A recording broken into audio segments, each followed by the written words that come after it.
Hello बच्चों, आपने सूक्ष्म जीव हमारे मित्र व शत्रु जो कि 8वीं क्लास का दूसरा चैप्टर है उसके 2 वीडियो देख चुके हो। उन वीडियो में हमने बताया है कि सूक्ष्म जीव क्या होते हैं, उनकी परिभाषा क्या है, सूक्ष्म जीवों का वर्गीकरण क्या है, कितने प्रकार के होते हैं।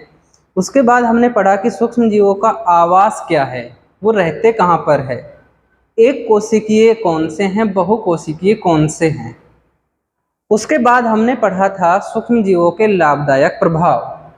लाभदायक प्रभाव में हमने एक पढ़ा था दूध से दही का बनना, मतलब डेयरी उद्योग में सूक्ष्म जीव लाभदायक है, क्योंकि डेयरी उद्योग में दूध से दही का निर्माण सूक्ष्म जीवों के द्वारा ही किया जाता है।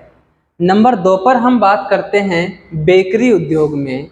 तो बेकरी उद्योग में जब सूक्ष्म जीवों की बात आती है तो ये काम करते हैं बेटा खमीर बनाने में।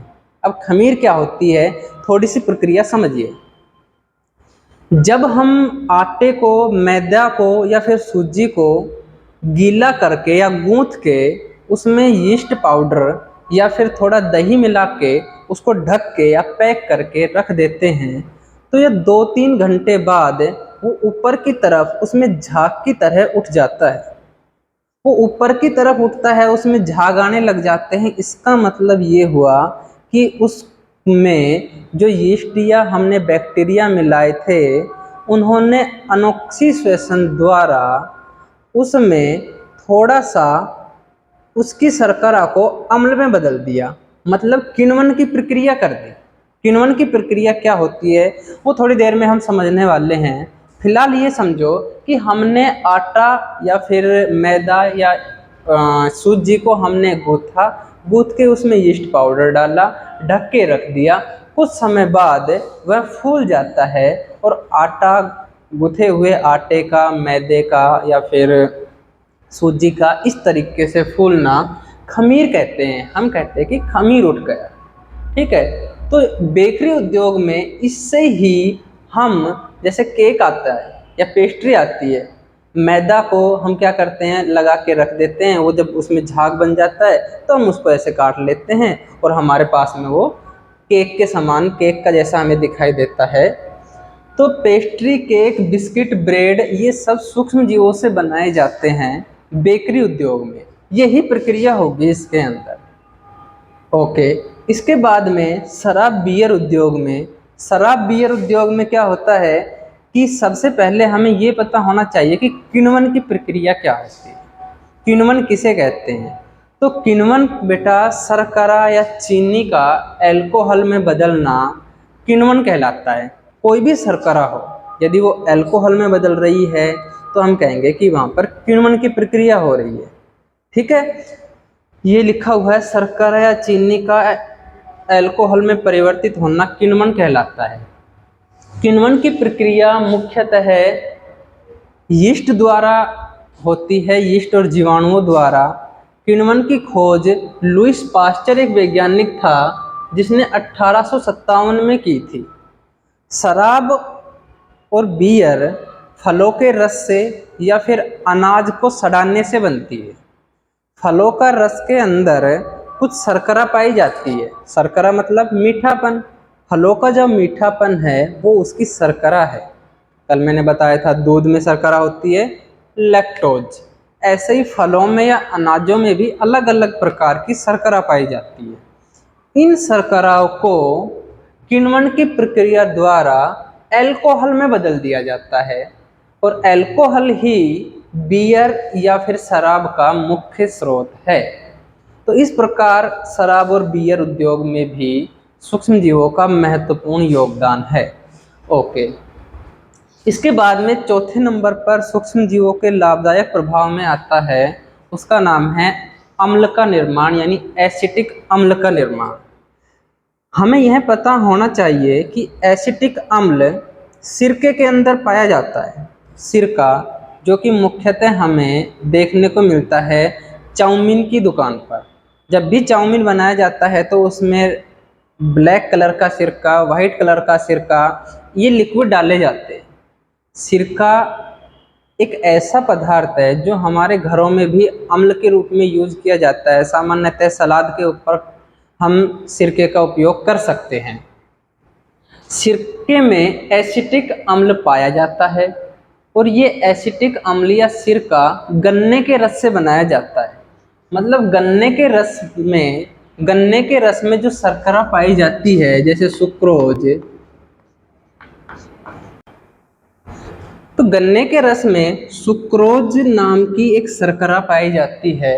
इस शर्करा में, इस गन्ने के रस में यदि हम सूक्ष्म जीव, यीस्ट और जीवाणुओं को डालकर रखते हैं तो क्या होता है, यीस्ट और जीवाणु अनॉक्सी श्वसन, बिना ऑक्सीजन की उपस्थिति में, ऑक्सीजन की अनुपस्थिति में ये वे अपनी क्रिया को बढ़ाते हैं और एसिटिक अम्ल का निर्माण करते हैं।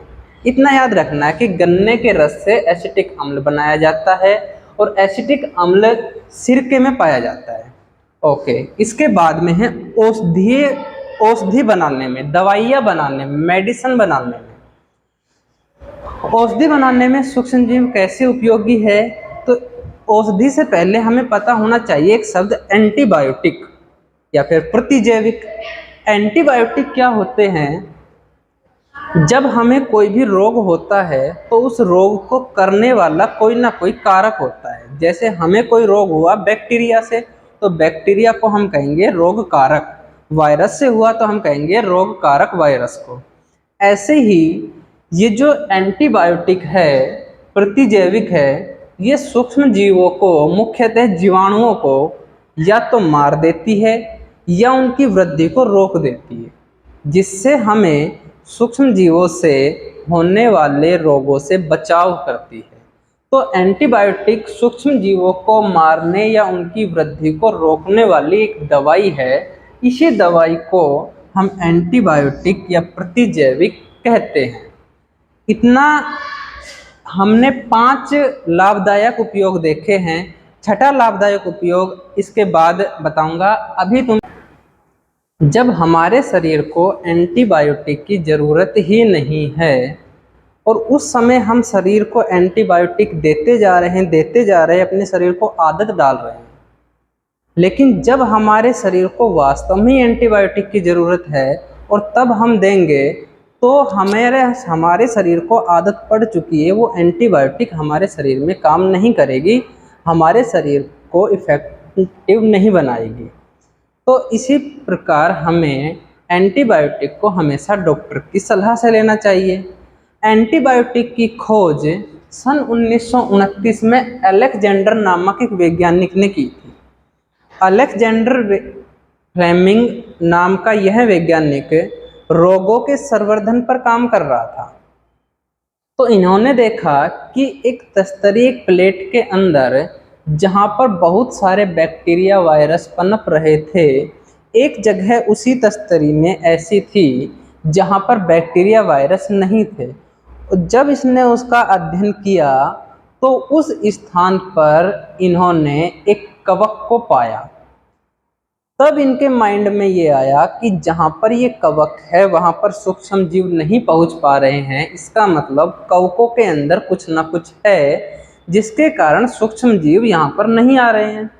इसी प्रकार, इसी सोच ने एंटीबायोटिक या प्रतिजैविक को जन्म दिया। कुछ एंटीबायोटिक है, इनका नाम याद रखना। मुख्यतः प्रतिजैविक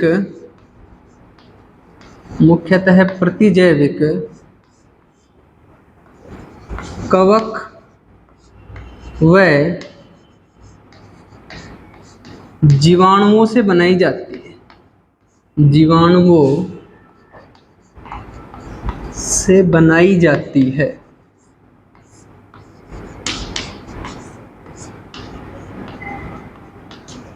ओके, कुछ नाम याद रखने हैं महत्वपूर्ण।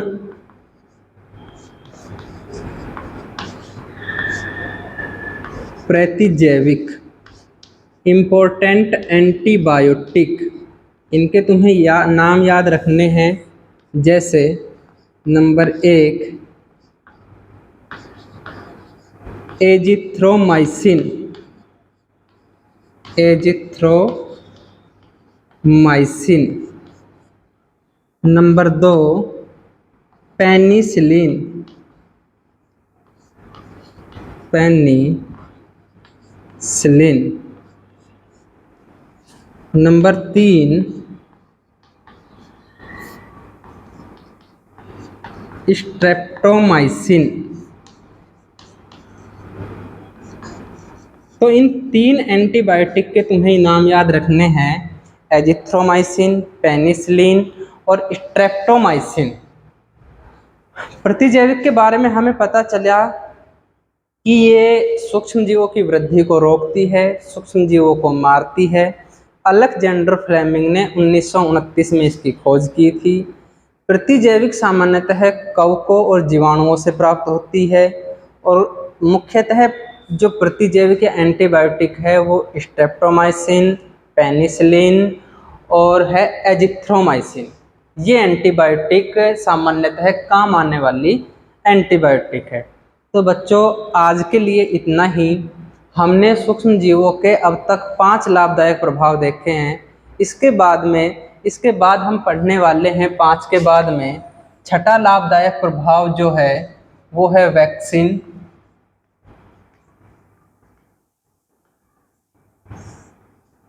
सातवां लाभदायक प्रभाव जो है वो है नाइट्रोजन स्थिरीकरण।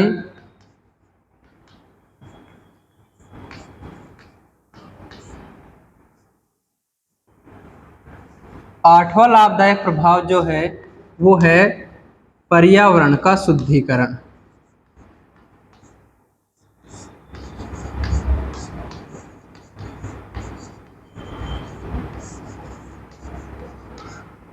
इन तीनों लाभदायक प्रभाव के बारे में हम कल पढ़ेंगे।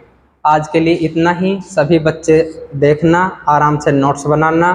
कोई भी प्रॉब्लम हो, आप कोई भी क्वेश्चन हो तुम्हारा, वो मुझसे पूछ सकते हो। ओके बच्चों, बाय।